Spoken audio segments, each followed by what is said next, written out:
Nationally, the median house price fell by 0.5% over the March quarter to about $719,000. But of course, it's different depending on where you live. In the West, prices declined in Perth, Adelaide and Darwin, which has the highest median price in that area. And in the East, only Melbourne and Hobart saw increases, while Sydney fell for a second consecutive quarter to below that magic million mark.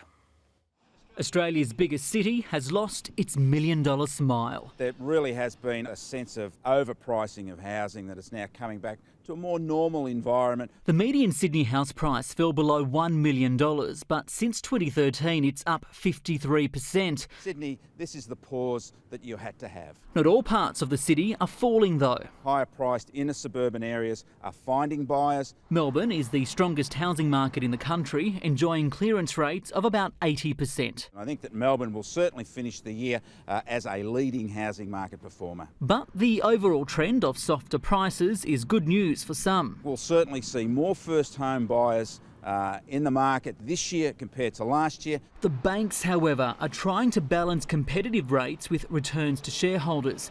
It's becoming more expensive for them to lend money. If it's sustained, then that could have an impact and put pressure on banks' funding costs. They also have to contend with stricter local and international regulatory capital rules, and that means there's a greater likelihood there'll be an increase of interest rates out of cycle over 2016. Mortgage rates may be set to rise, but it's not just borrowers feeling the pain. Many renters are also finding it difficult, especially those on low incomes. Anglicare says singles on New Start allowance found that only 0.1% of rental properties throughout Australia were affordable. For single-age pensioners, it's just 2%. It has really significant implications for other areas of public expenditure like health.